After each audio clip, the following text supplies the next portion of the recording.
This video is designed to show you how to bind the miniature books that I'm now selling as digital products.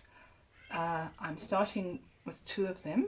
One is St. John's Gospel and the other is St. Gregory the Theologian's on the Nativity of Christ. But I plan to add more. This is a project I've been wanting to do for a long time, and I plan to also do it with my bigger books, but I have to start somewhere, and I'm hoping that if I at least get these two up now, people might like to do them as Christmas gifts.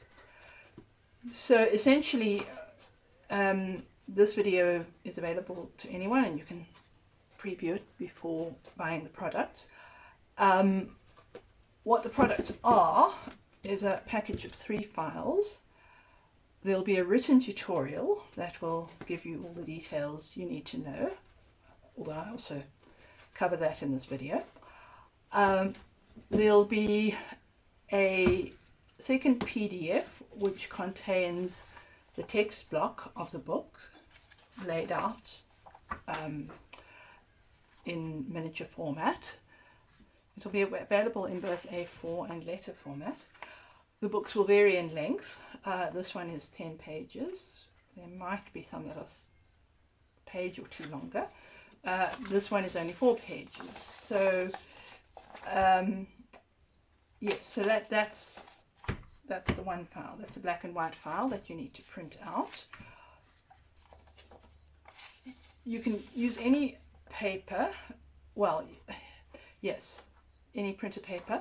I mean, you can just use ordinary printer paper, although depending on your printer you might get a better quality if you use a higher quality paper. This is actually 90 GSM. Sometimes for the thinner one, the smaller, shorter ones, I would use a thicker paper. This is actually also 90, but I have done it in 120. One of these is. Yes, I think this was 120 GSM for that one. But yeah, you can basically use whatever printer paper you've got. The settings will vary depending on the printer you've got. One thing, well, 2 things to note that are important. The one is that you should print it in the original size. You don't increase or decrease anything because it's set out yeah, to basically fit in exactly. So we'll cut that up as you'll see in a minute. The other point is that it is important, as far as you're able, that the registration should be good, so that basically the back and the front should align as exactly as possible. Now, that's not always absolutely possible, depending on your printer. But it's something that one should aim for, particularly with miniature books. Often, if you have a duplex printer or a printer that prints duplex, you might find that it's better to do it manually, that you're more likely to get it aligned properly if you do that. So that's the one file. Then the second file is a color file that gives you various options. So you basically choose one cover. It gives you an option for the cover. So here I've printed out one cover, and then it also gives you a couple of options for the end pages. And you need to print, so these you would print out in color. It's best to do this on a somewhat thicker paper. These are 120 GSM. You could go up to 160 GSM,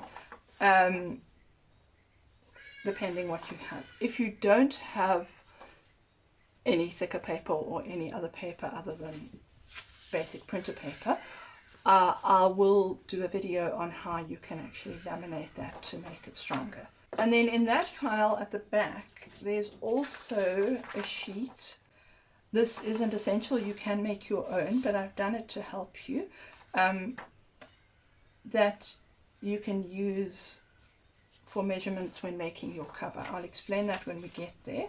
That's basically the 3 the 3 files that come with the Bind Your Own Book project. One other thing to note, and that is grain direction. I have a video on it somewhere else. For this project, you should be okay because most printer paper runs in the long grain. But I think I'd better explain it just in case, yeah, because you do need to know that. So if you take a piece of paper and you bend it slightly, you'll find that it bends more easily in the one direction than in the other. And in this case, it is in the length that it bends more easily. That means that it's in the long grain. Now, most printer paper is in the long grain, so if you're using printer paper, you should be okay, but it's worth checking it. And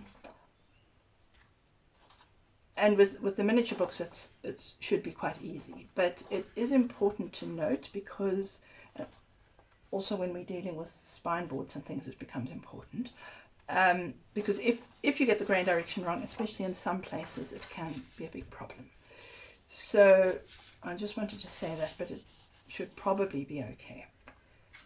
Before we start on the book block, I just want to show you one step that's not essential, but I find a good idea, and that is with both the cover and the end sheets, particularly the cover. I like to apply a layer of acrylic medium because it just adds a protective finish and also helps to bring the color out nicely. This is a local South African brand, but there are all sorts of acrylic mediums you can use. There are also other alternatives. You could use a wax-based product, or you could do your own beeswax. I hope to do a video on that sometime, but it's a bit more involved. If you don't have acrylic medium, I have also used just ordinary PVA glue, but that's not really ideal because if it gets damp, it glues. But it's an option. But this I find quite easy and quick, although I would sometimes myself also do the wax option. So what I do is I basically just brush it on. You need to this work fairly quickly, and then I like to go over it with a roller, just a dry roller, just to get rid of any brush marks.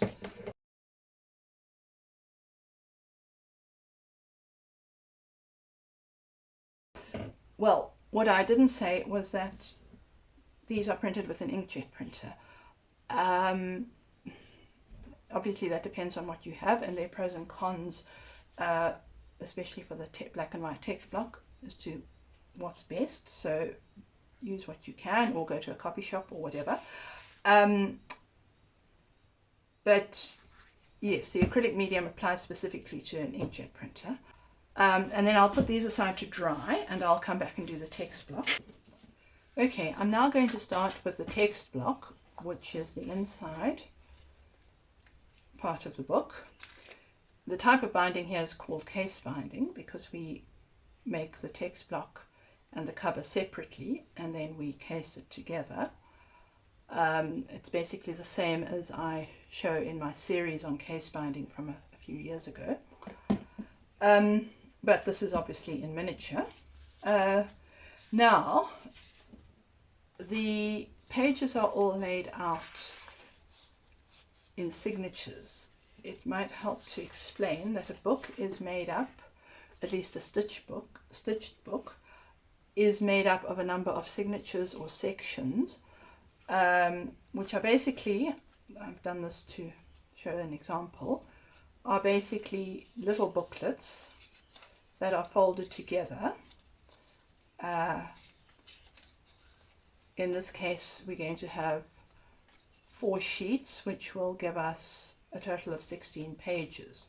So the 4 sheets are folded over, and then the page numbering runs from 1 to 16 at the end. And that's the structure I'm going to use here, or I have used here, because it's a miniature book, there are actually 16 sheets on each page, or 32 pages on each sheet rather, and they're all arranged so that when you fold them together they will form a book.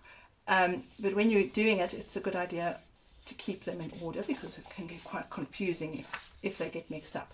So I'll show you how I do it. You can obviously work out your own method. If you've got a guillotine or something that you prefer to use, that's up to you. But I found that the best way of doing that is to cut them, as I'll show you now. Bearing in mind also that we want to work as precisely as possible because the edges aren't going to be trimmed. So we want to try and have a neat edge, which is why I'm doing it quite precisely. What I do then is this is my A4 sheet. The same will apply to the American or the letter version. They'll just be slightly different size. So I've laid them out. At least the typesetting is somewhat different, and there are a few more pages in that version, but basically what you have to do remains the same. So what I do here is I fold it in half like that, working very precisely, going out like that. I'll go over it with my bone folder. I haven't mentioned tools and equipment. I do have a video elsewhere on that. If you don't have a bone folder, you can probably find something else suitable that you could use, like one of these, the edge of a Stanley knife like that, or some object that you can also use your nails, but if you do that a lot, your nails won't be too pleased. But then what I do is I use a Stanley knife or a utility knife. I usually use the small ones. I have one that I just keep for this specifically. That's just how I find it helpful. And I do it with the knife out, and I basically put it under there, hold the page down, and cut it like that. I find that's the most satisfactory way of doing it. Then, as I said, you need to keep them in order.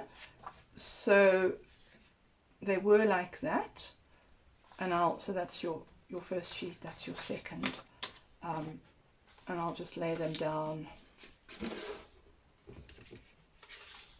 so that I know how they are going to be, and I'll repeat that for the rest.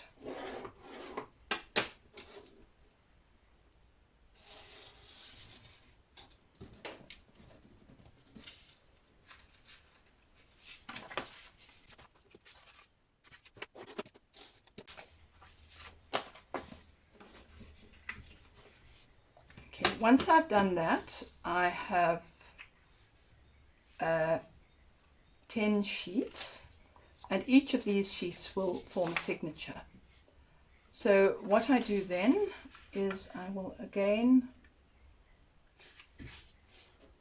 fold it in half like that,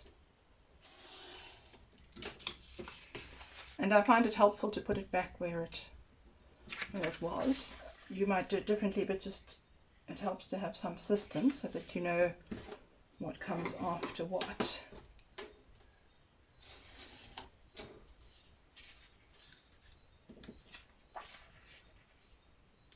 The other thing that I didn't mention is when you're printing it, the file is set up so that you flip it in the length. I'll include more details on that in the written tutorial.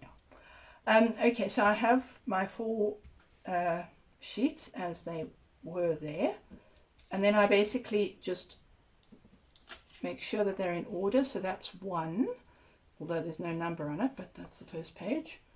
1, 3, 5, and 7. So that if you went through them, it would be 1, 2, 3, 4, 5, 6, 7, 8, 9, 10, etc. So I'll just make sure they stay in order, and I'll I'll put them there, and then I'll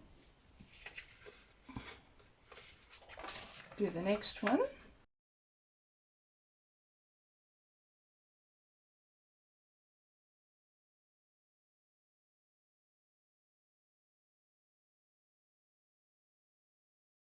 Okay, I now have my pages arranged in signatures, and I'm going to fold them now.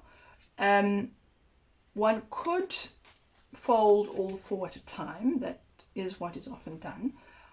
But because I want them to be super precise, and because I'm not going to be trimming them, I'm actually going to do them one at a time.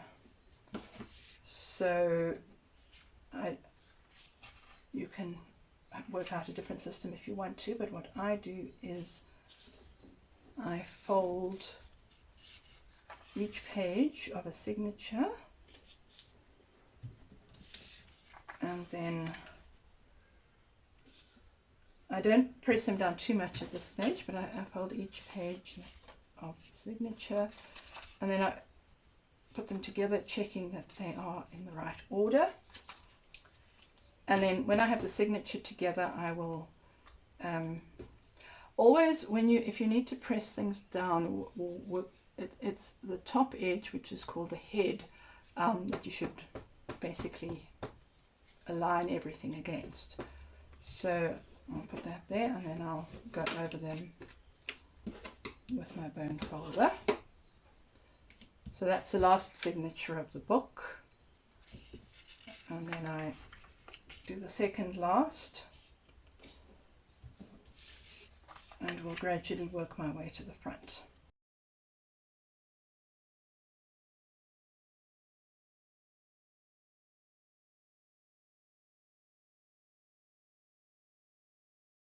So I now have all my 10 signatures. For the US version there'll be 10.5, and for the other book there'll only be 4, and for future books there might be different numbers, but you basically have all your signatures folded like that. And what I'm going to do now is punch holes in them that we are then going to stitch on. There again are various ways of doing this. I'm just going to show you what I find the easiest for this project. So I take a piece of, you can actually just use ordinary paper. This is a slightly thicker board. I think it's around a little bit more than 160 GSM, but yeah, you could use anything really. And then what I'm going to do is, I can actually see on my mat is getting ancient, so I must replace it, but I can see on there the length of the text block is 74, I think. No, yes, 74, which is A8. Basically, this doesn't have to be so precise, but what I'm going to do is I fold it over, and I'm just going to measure off 4 holes, or at least 4 points where I'm going to put holes. Let's say the top one is going to be about 1 centimeter from the head. The bottom one I'm going to put a bit more than 1 centimeter from the tail, mainly just to distinguish them so that I don't get them mixed up. And then I've got just over 5 centimeters there, so I'll find the halfway point roughly, and then I'll put 2 marks on either side of that. This doesn't have to be precise, it's just so that you can have a guide. What is important is that your holes are going to be in the same place on the various signatures. So what I've done is I've basically marked it like that, And then I'll take my awl, which I use for punching holes. If you don't have an awl, yeah, you basically need to find something to punch holes with, either a sharp needle, although that's a bit awkward. I've sometimes used a needlework unpicker thingy. I think they have another name. Or a sharp nail, or yeah, whatever. And I'm going to basically just go through there to make a hole at each point where I drew the line. I'll mark the top, the head, just so that I know. So I now have my this is basically my guide. And what I do then is I'll take my first signature, I'll open it up to the middle, and I'll put this down on it, pushing it right to the edge so that it's aligned at the head, and pushing it into the fold. And I'm then going to go through the hole with my awl so that it will go through all 4 pages of the signature. I find it works best if you do it keeping it fairly flat, because you don't want it to go skew like that. You want it to go sort of straight out of the back of the signature, and that seems to work best if you keep this flat. So position it and then go down flat. I mean, it might take you a little while to get the feel of it. You might want to practice on another piece first, but that's basically how we do it. As I said, there are different ways of doing that, but yeah, I'm basically trying to do something simple here. So that's the first signature is done. You can see there the holes at the outside. I'll place it down and then do the next one.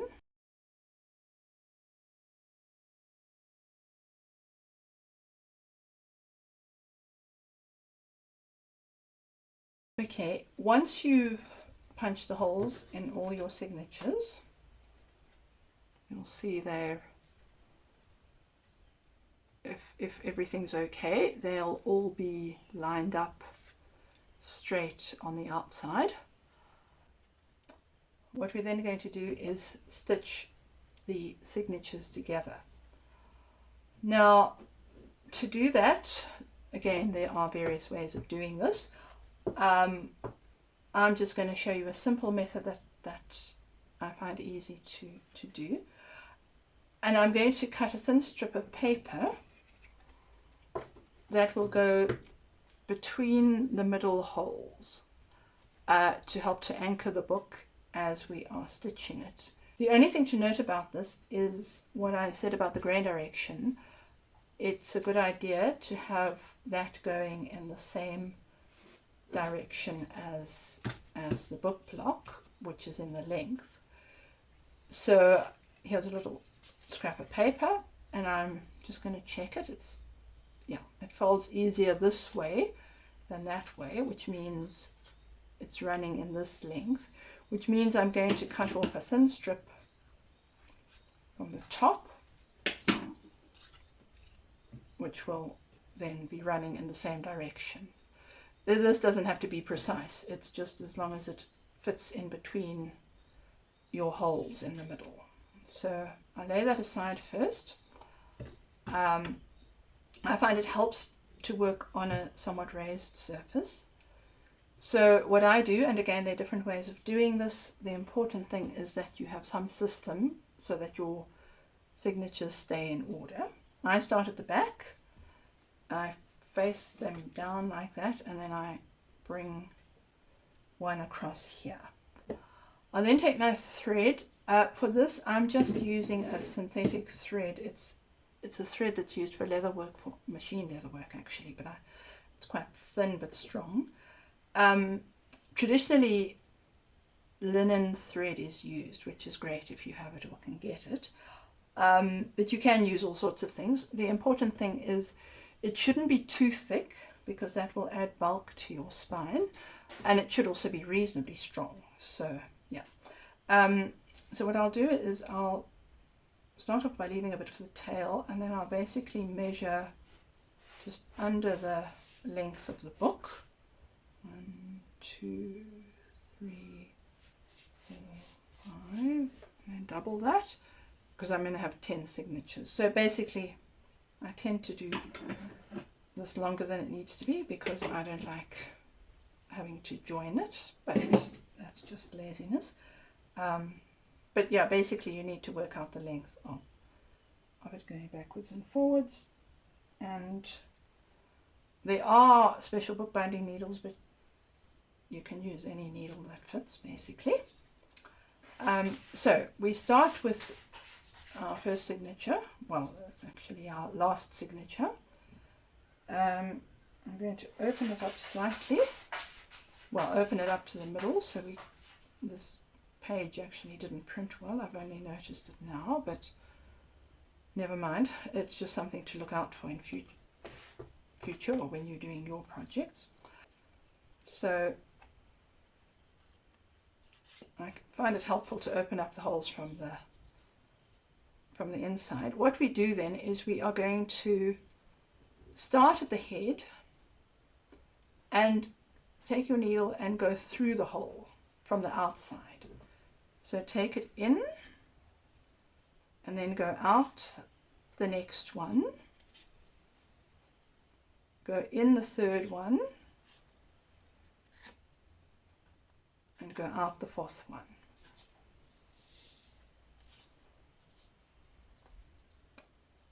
Okay, and I'll pull it down and leave a tail that's, I don't know, about the length of the book or so. It doesn't have to be precise, but we need to still do a knot there, so leave something of a tail. Then we take the next signature and we're going to place it down on top of that one, but I'll open it up first and do the same thing, just open the holes from the inside. And then what we do is we are going to go into the hole at the bottom from the outside. So go into the signature above the one that we just came out of, go in there, and then go out of the next hole. So here we went down and now we're going up.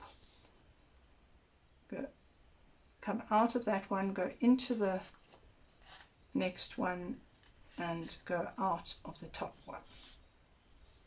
When you pull the thread through, it's a good idea to pull it in the direction in which it's going. So don't pull it like that because you risk tearing the paper, especially if it's more fragile paper. So basically pull it that way. So now we have our two signatures with the stitches going through. What I'm now going to do is I'm just putting my needle underneath these two stitches on the outside where they've come out. I'm just putting them like that, and I'm going to put this little piece of paper through there, which is going to function as our band, and then I'll pull those tight.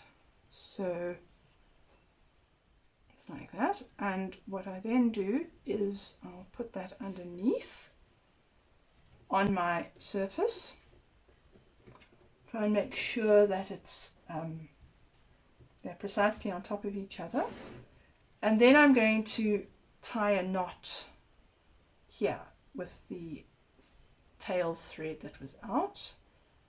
So I'm just tying a simple knot to make sure that that's held together.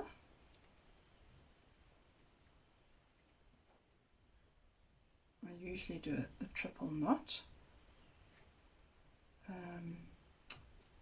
Right, so that's how it is now. You want it tight enough so that it's firm, but don't pull it too tight. You don't want it to sort of be straining the paper or anything. Right, so we now have our setup there, so that what we're going to do now is put our signatures on top of that. So with the third one, I'll open up my holes again, and I'm also I came out of the top one there, and I'm going to go into the next top one, and I'll come out the one below it. But now what I do, instead of just going straight down, is that I'm going to place it on top, as precisely as I can, on top of the other signatures. Where's my... And place it on top of my other signatures, and here, instead of just going back into it, I'm going to go around my strip of paper, so that it's actually stitched onto my strip of paper, and then I'll come out the bottom hole again and pull that.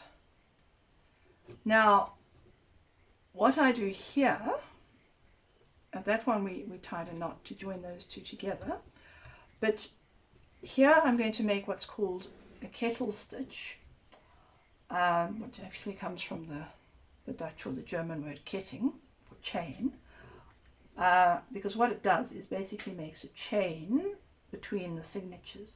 So to do that, I take my needle and I go between the first and the second signature, and I push it out. So it's here, it's between the two bottom stitches and the first and the second signature, and I'll take that through there, but I'll also then loop it through itself, so that we form a stitch, and pull it, so that is actually stitched together, the bottom stitch. And then from here on, we basically repeat the process.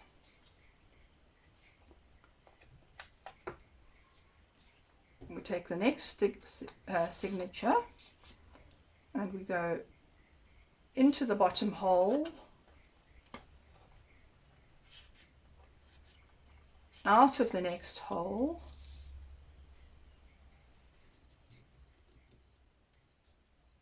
and we place the next signature on top of the others, go into the hole on the other side of the strip of paper,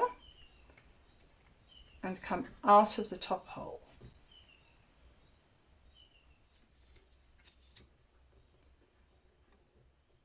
I find it helpful.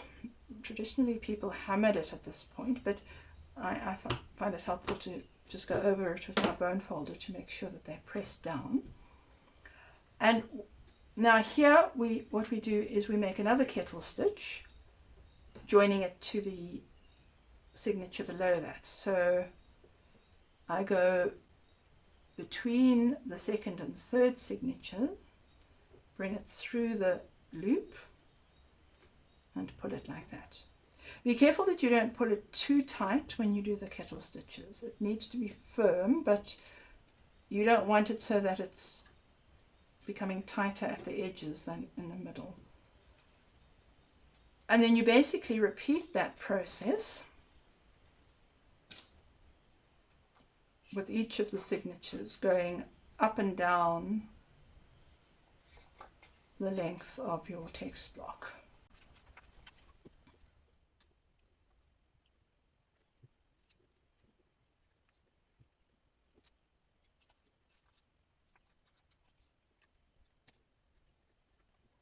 When you get to the last signature, which in this case is the first,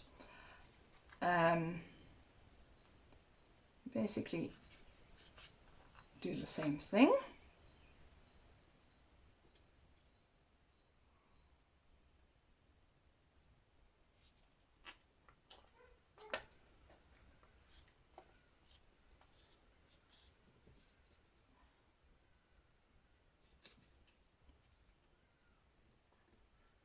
around the strip of paper, out of the top hole.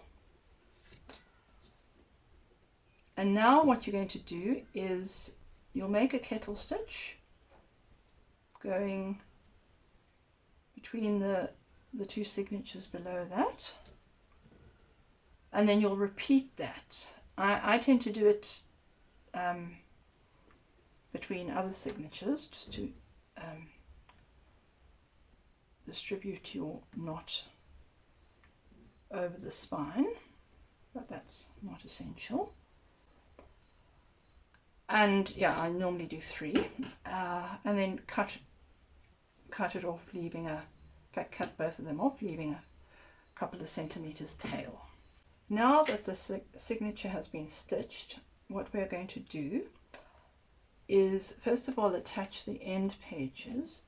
The end pages are the colored pages that were at the front and the back of the book, and that we gave a coat of acrylic medium to at the beginning of the video. For this, it really is easiest if you cut with a knife and preferably a metal ruler and a cutting mat. If you don't have a cutting mat, you can find something else, but cutting with a knife is really an easier way to get a really straight edge. So I'm going to basically just cut around the pages that I've printed.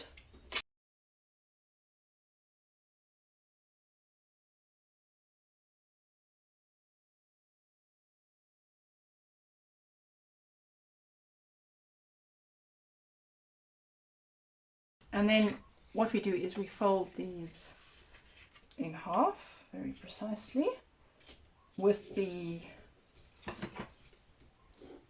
colored side facing in. And then we can check that yes, they are right here. Okay.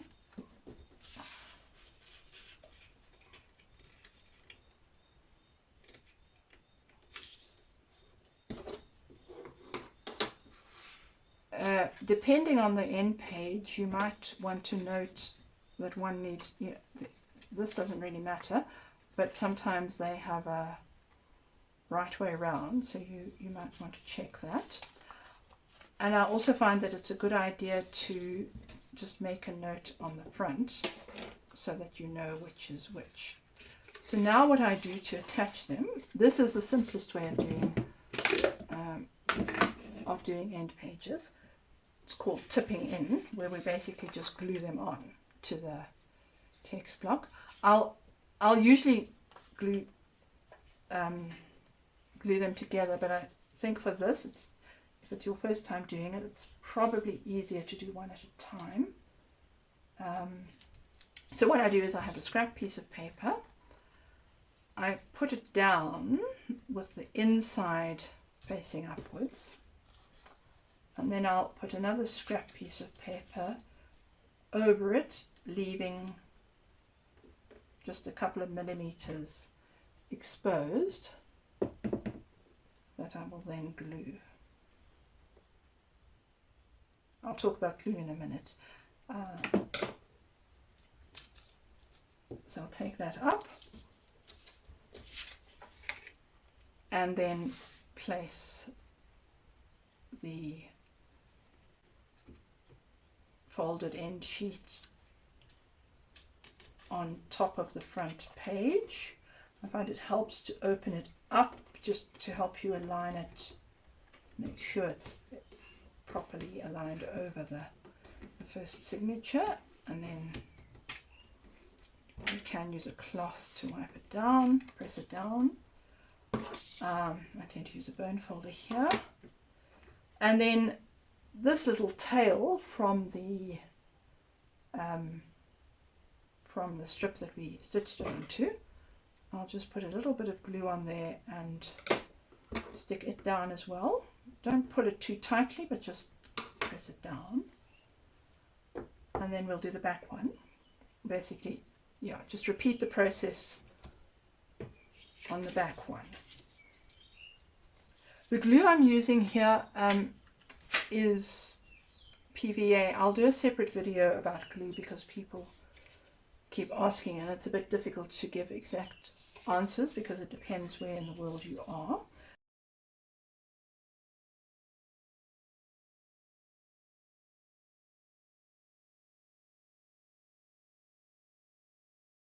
Now what we're going to do is glue the spine, and for that I'm going to, there are different things you could use. I'm going to use a piece of mull which is made specifically for bookbinding, but there are various alternatives. It's actually not the strongest thing, but it's easy to use if you have it.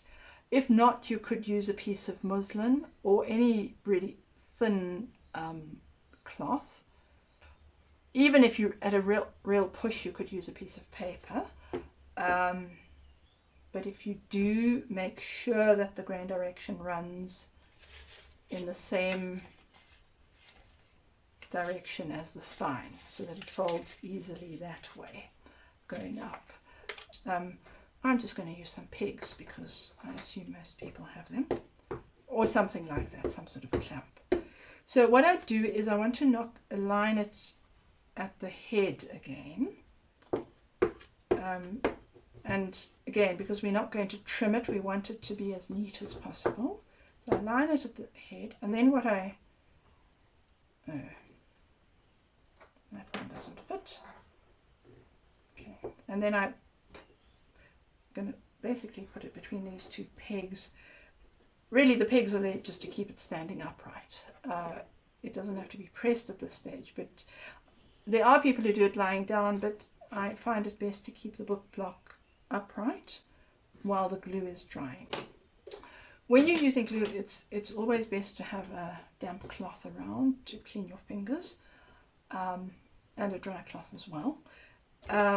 What I do is, because it's a small book, I'm just using a small brush.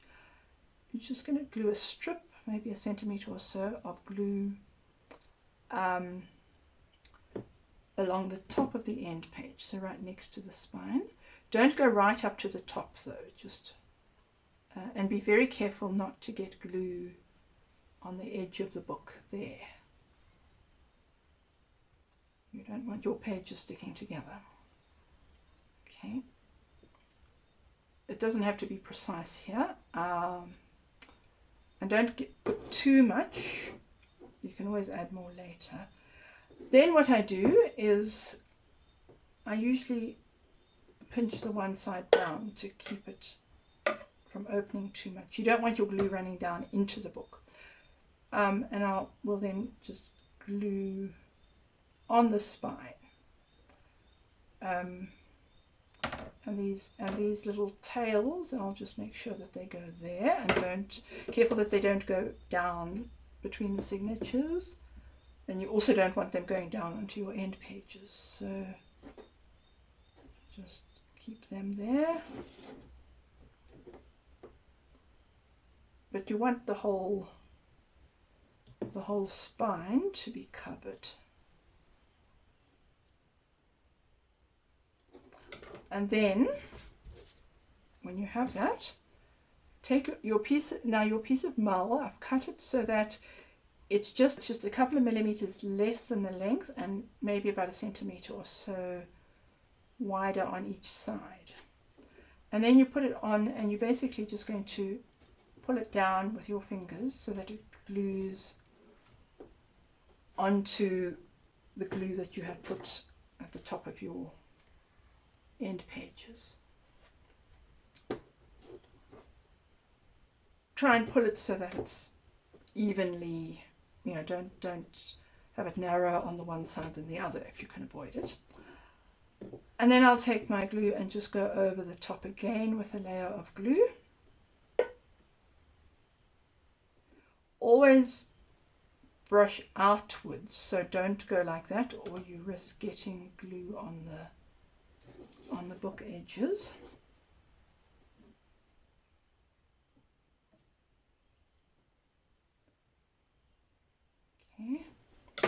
And then when you've done that, I run my fingers along the edge just to make sure there's no glue dropping down, because if it dries, it becomes a problem.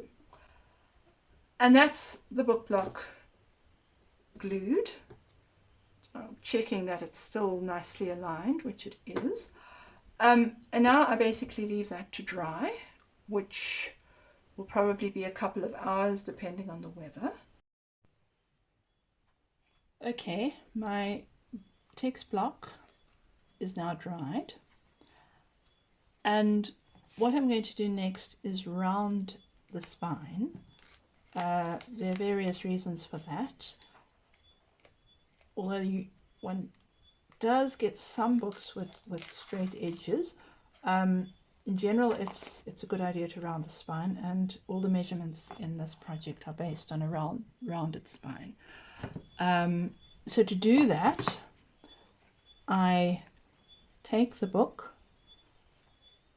I sort of press the edge of the spine in the front towards myself with my one hand, hold that down, and then with a hammer I gently knock against the edge, bringing it forward.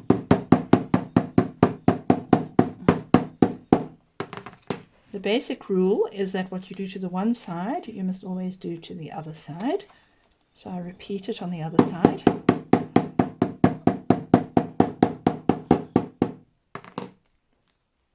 And there you can already see that it's somewhat rounded. I think I'll do it one more time.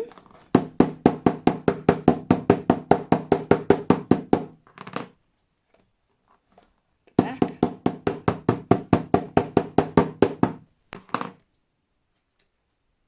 And that should be fine. Once your text block is glued and rounded, we're going to make the cover. Now, for the cover, we need 2 cover boards on the back and the front, and we need a spine board, and we're going to make a sort of a mock-up of that first, the structure of the cover, before we cover it with our decorative printed paper. First thing we're going to do, and this is really the trickiest part, is determining the width of the spine.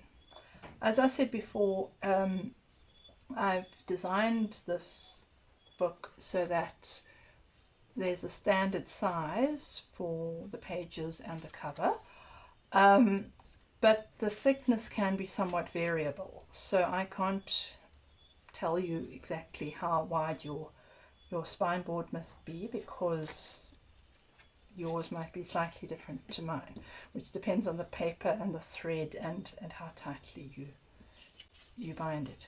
So what we need to do is measure from the one ridge of the spine to the other, and I'll do it here over the stitching and the band. So what I do, the easiest way I find, is to take a strip of paper and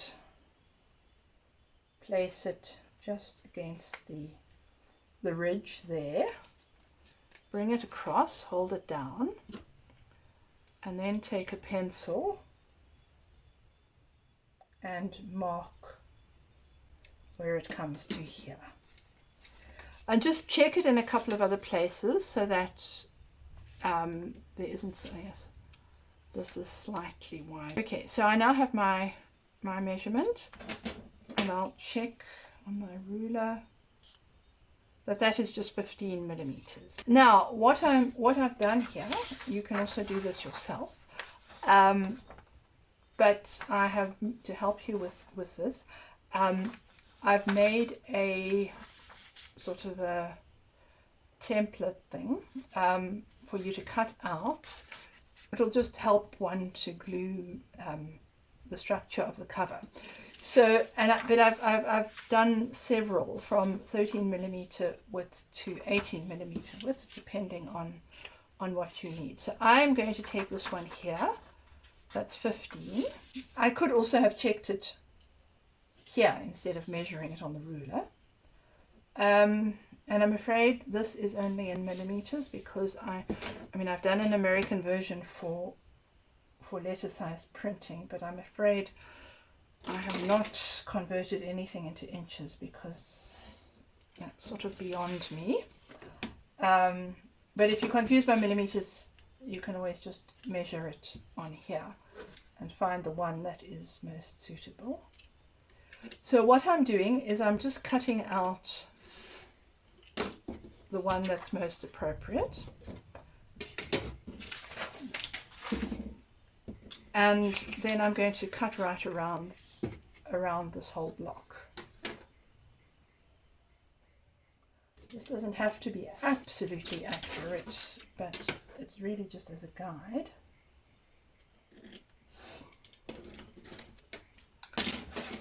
But what this gives us then is a blank piece of paper, and again note that the grain direction, because it's printed on long grain paper, will run in the length, which is what we want. And what we're going to do then is cut a spine board that will be that width, and we're then going to cut our 2 cover boards and also glue them onto there. So for the spine board, I'm taking this piece of board come cardstock, yeah, sort of a crafty paper, but it's I think it's about 170 GSM, somewhere around there. It doesn't have to be exact, but yes, I'd say anything around 160 to 200 would be okay. And then what you're going to do is measure off a strip. I've already cut it so that I think that is 80 mil. Oh no, it's a bit too long. Never mind. I'll trim it in a minute. But what we want here is, just check that is a right angle. Yes, it is. I'm just going to mark that off.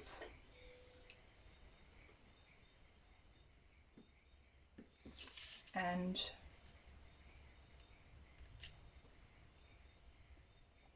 so that's the width of our spine board.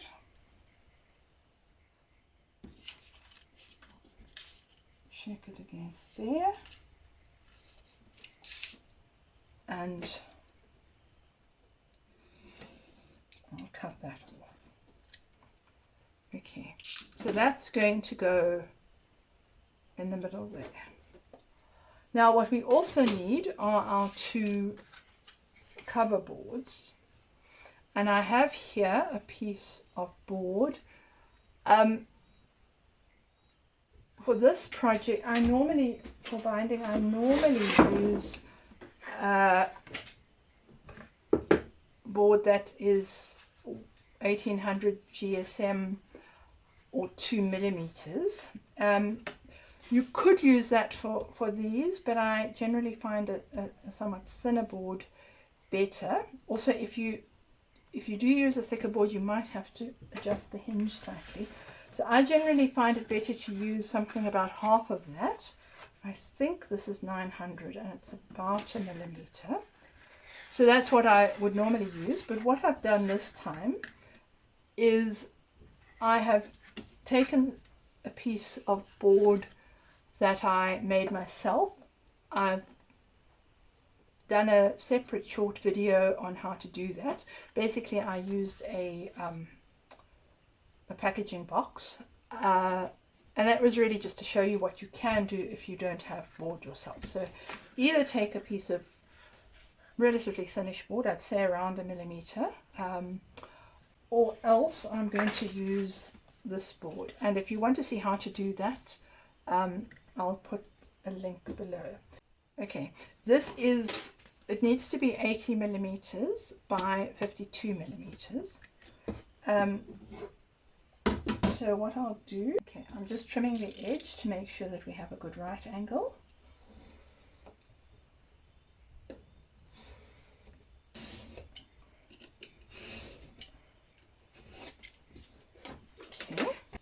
I'm going to measure it. I want it 52 wide.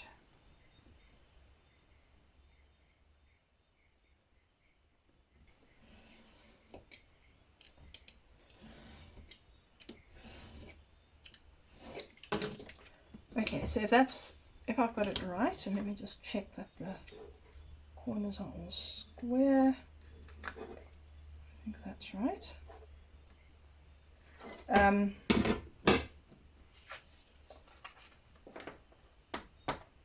then having done that, I'm going to just cut another one off. So I now have my two boards. The width of the board is it's the same as the width of the pages, but in reality now it's just slightly less than your text block because of how it's been rounded. Right, so what we have now is our two cover boards and our spine board, and what we're going to do is glue them all together using this sheet of paper. Now you can, I mean, this is how we're doing it now. You could do this directly onto the cover, or you could make up your own guide like this, but I've done it for you. So we're going to glue the board there and then leave a 5mm hinge and glue the two covers on either side. You could put the glue on there, but I think it's probably easier to do it this way.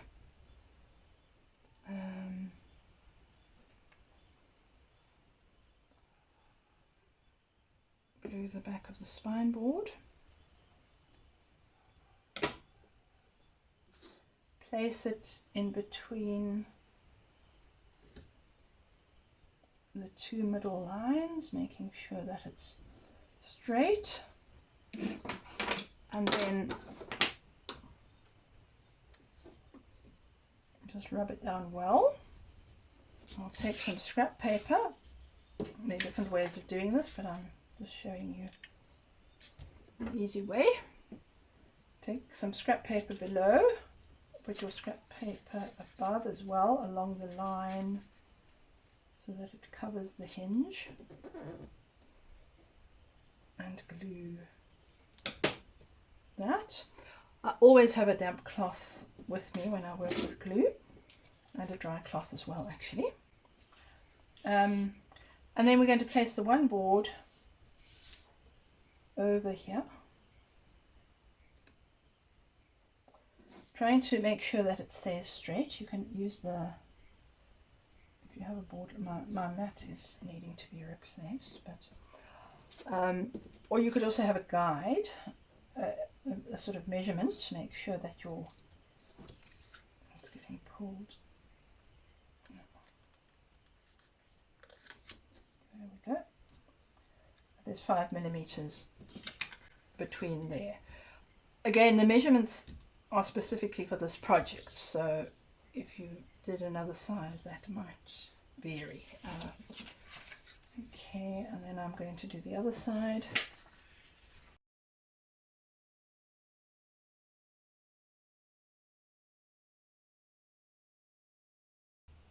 If you don't have markings on here, you could also just check it against a ruler or something to make sure that it's straight. Basically, you want to make sure that both sides are straight, and go over it like that. Now, the advantage of doing this sort of a cover structure, or I've sometimes called it a mock-up cover, although it's not really accurate because it stays on.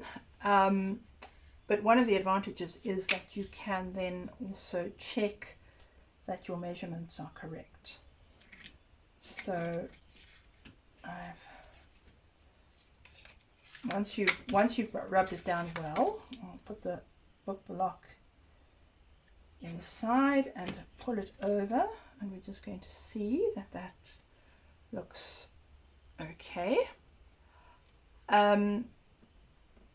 Normally you will have slightly more space, at least that's what one aims for, to have slightly more space on the foredge here than on the top and the bottom. That sometimes varies, but generally the idea is to have a little more on the side. So what we're now going to do is we take the cover that we had printed out and that we had given a coating of acrylic medium to. It's now well and truly dried. So what I do here is just basically cut it out. Again, if you've printed it out with the original measurements, it should be the right size. You'll see on the edges there are also little dots, 2 on each side and 1 at the bottom and the top. I'll explain those in a minute, but just when you cut it out, make sure that you don't lose those. So rather cut a bit on the outside. This doesn't, yeah, this is different to the end pages, that it doesn't have to be quite so precise.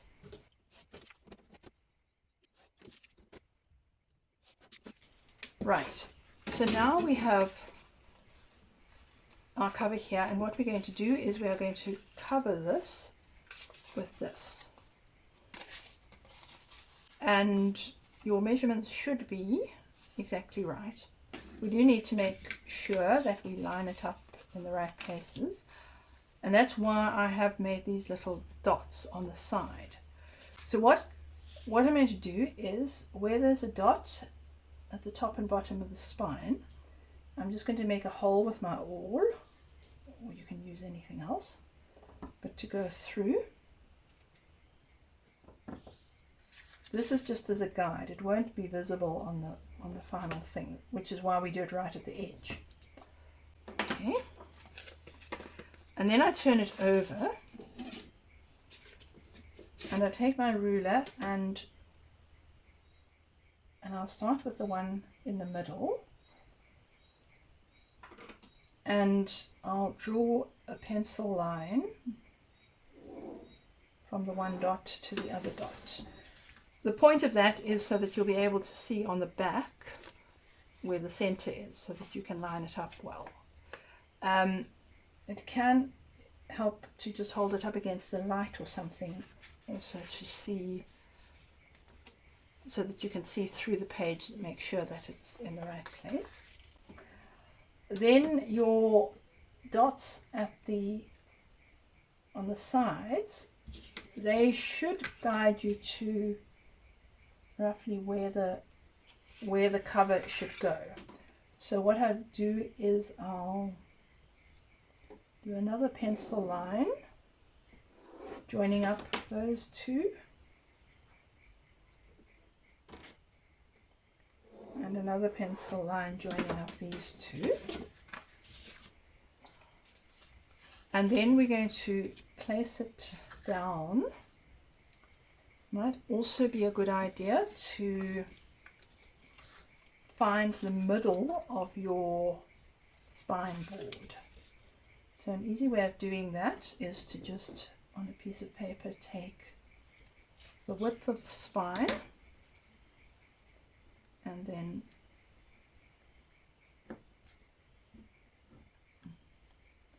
fold that in half. You could also just measure off 7.5 millimeters or whatever it is, but okay, but then you need to go on the back and see where your, so need to just note where the board is.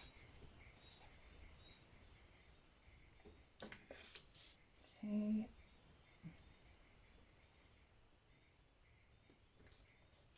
So I'm just marking, I'm marking the middle of the spine, right, so that we can position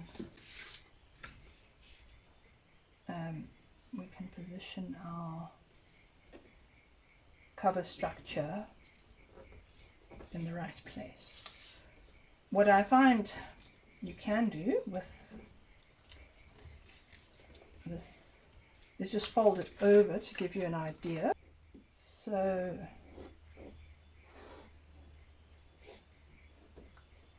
let's just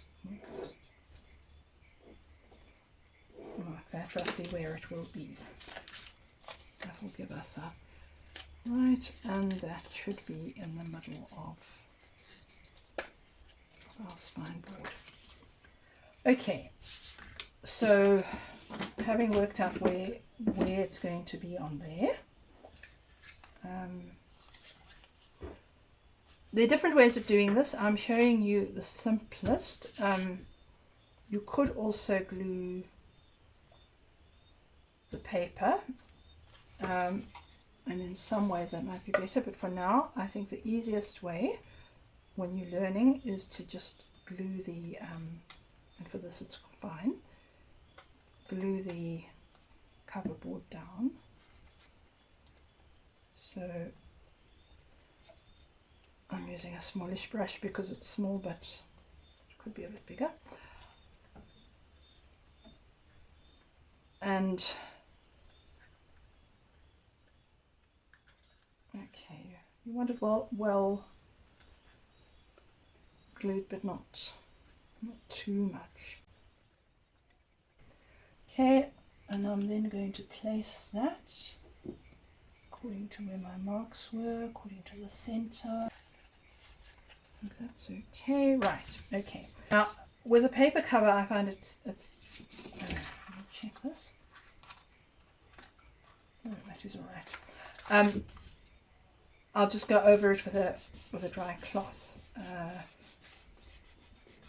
to make sure that that's well glued down. We need to glue the edges and also the corners. Now for this we need to cut the corners first. When you're used to doing that, one just does it with one's naked eye, but it can be something of a challenge if you aren't used to it, and we don't want to get them too close because otherwise it will look awful. Generally the rule is that you should leave a gap here of the width of the board plus a half. So that will be, in this case the board's about 1 millimeter, so it'll be about 1.5 millimeters. I think what I'm going to do is just use a 2 millimeter board and draw a line not sure how visible that is on the thing, and then I would cut it with the scissors. Always rather verge on the side of being too generous, so that once you've got it you should be able to fold it over so that there's still a little bit there, so it comes right over the board. And then what we do is we're going to glue around there. You can also put it on a piece of waste paper, or you can just hold it in your hand.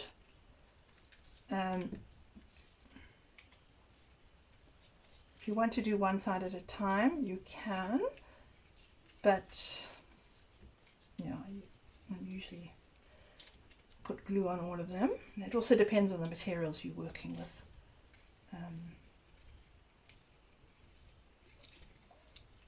And you can have a little bit of glue coming onto the board as well as on your flaps. And then basically what we're going to do is we'll just my hand go up there, and I'll take my bone folder also to help move it down, and the same here. Always start on the long edges, or at least on the what is the head and the tail of the book, because when you come to the corners, or at least when you come to them to doing the side edges, what you are going to do is these corners, again there are different ways of doing this, but I would just with your thumbs just bend them in slightly before you glue that flap down, and then we go over it again. I like to just push them in slightly at the corners so you don't have corners sticking out. The nice thing about paper is that it's quite malleable, so you can usually mold it a bit. And here we do these.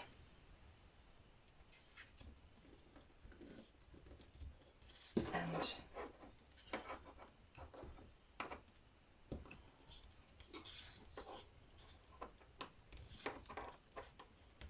okay. When you're working with paper, blindfold is useful to press it down, but you do also need to be careful, particularly here in the hinge, because especially when the paper is wet it can easily tear. So it's really better to use a dry cloth to really press those hinges down, and you can use your bone folder to make sure that's okay. So that's your cover, and we need to leave it to dry for, I don't know, an hour or two. What I'll do is I'll put it between two boards. I find it a good idea, especially because this has been coated in the acrylic medium, to use wax paper. Put it between two sheets of wax paper, between boards, and then under a weight. It doesn't have to be a terribly heavy weight, but just some sort of weight. And we'll leave that for an hour or two. Okay, our cover should now be dry. So there it is. We're going to what we call case the book. That is, attach the cover to the book block. What we can do now is just round the spine slightly. You need to be careful doing this that you don't actually fold it. You can use this is a part of a paintbrush, a round stick, or you could just use your fingers. The idea is to round it gently, which will enable it to fit better. Okay, and then we're going to, before we actually glue it, you need to just place it down to check that your measurements are okay, which they seem to be. Okay, but just get a good sense of how much overhang there will be on the foredge so that you know how to place it down. Okay, now what I do is I'll normally start at the back. So again, watch out that you make sure you have it facing the right way. So that's the front with your text block. That's the top and that's the bottom. So I'll turn it upside down. What we'll need, you'll need a couple of pieces of scrap paper, and then I'm also going to use a couple of pieces of folded wax paper, just because I find it helpful to put them between the end page. Well, it's generally a good idea anyway because glue sometimes comes out, but also because we have because we've used the acrylic medium on the end pages, sometimes they can have a tendency to stick together, so it's helpful to use wax paper. Plus the wax paper also helps prevent moisture going into the book block. So just have a couple of those available, and then I'm going to take a piece of scrap paper, put it between the back end pages, and take my glue. Always brush outwards, so we'll brush to the edge. You don't put any glue on the spine. The spine must stay open.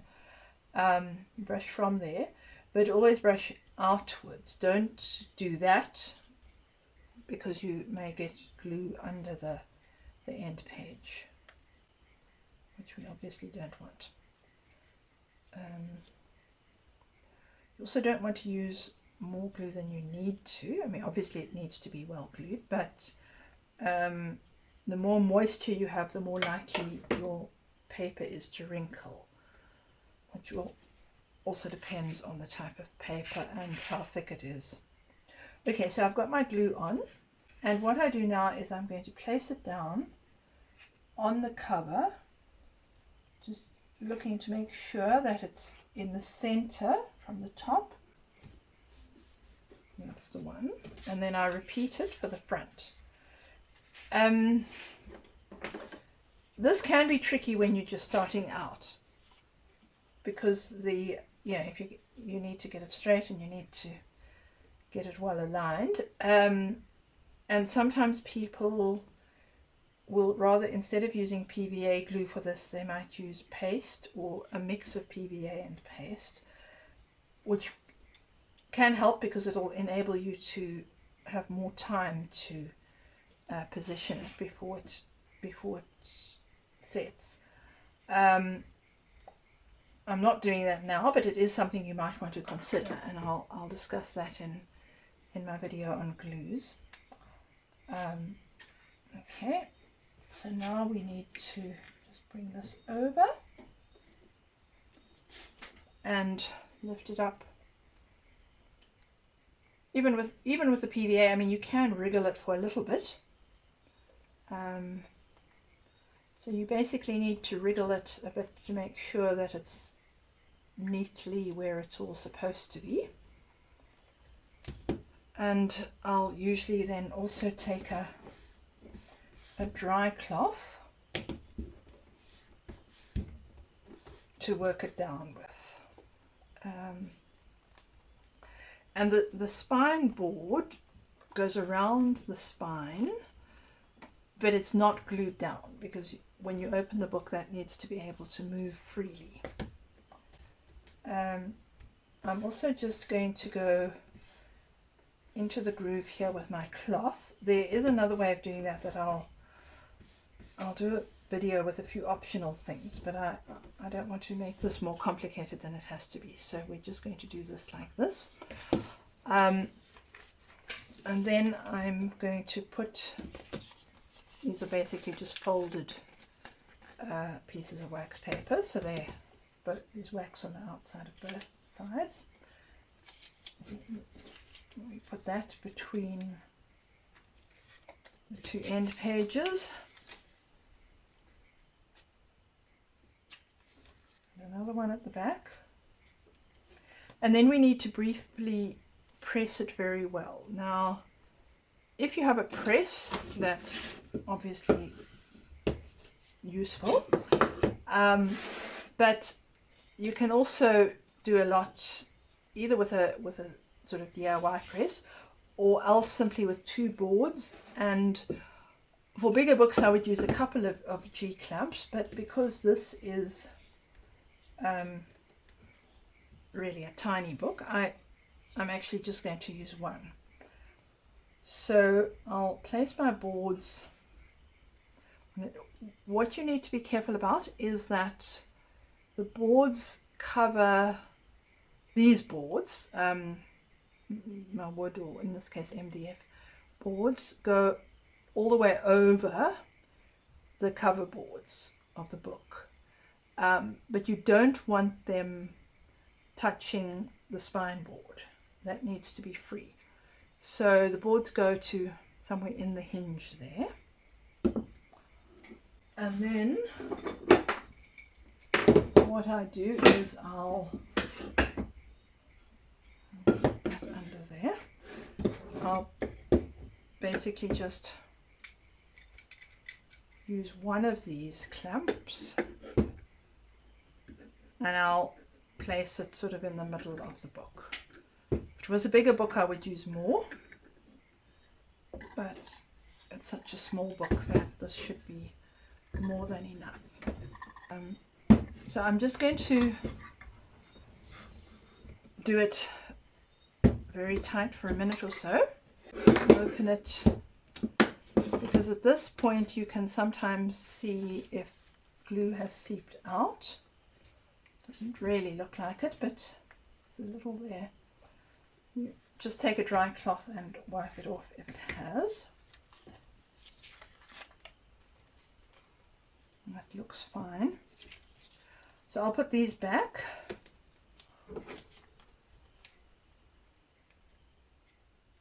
And then I'm going to press it overnight. It could just be for a few hours, but I'll leave it overnight in this case. What I am going to do though now is, it's also partly because of the having done the paper with the acrylic medium, I find that sometimes can stick if there's a high pressure. So I'm going to use wax paper again on the front and the back cover as well. So I'll just place that over there. Place that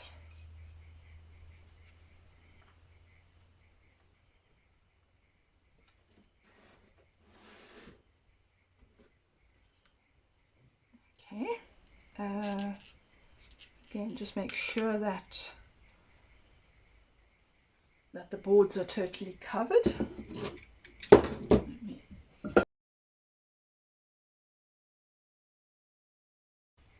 And this doesn't have to be too tight now. I find it good to do it very tight initially, just to make sure that any excess glue comes out. But now it's just holding it. I mean, it's tight, but it's not going to exert too much pressure. Part of the reason why we let it dry pressing, you don't have to. I mean, you could just leave it under a brick or something, but in that case it's would be more important to have a moisture barrier between the two end pages, because when we glue it, case it down, put glue on the end pages, that does introduce some moisture, and the one advantage of drying it in a press is that it will dry flat then, because the moisture that's come into the book block otherwise could cause the pages to warp. So anyway, I'm going to leave this overnight. I mean, I could leave it for a few hours or so, but I'm going to leave it overnight, and then it should hopefully be finished in the morning. So it's now the next day, and I left it like this overnight. So I'm opening it up.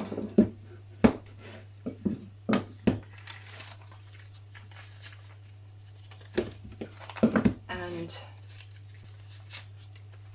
take these out now. And that's our mini book. So there we are. I will do another video where I do some optional things you can do, but I wanted to keep this one as simple as I could. And I do intend to continue adding additional titles that will be available to do in the same way. And I am also planning to do a similar project for my A6 or hand-sized books, in the hope that people will be interested in also binding them themselves. But for now, these little miniatures are available. Oh, and I'm also planning to do a slipcover tutorial, but I'll say more about that again. But I hope this has shown you how to do a basic binding of a mini book.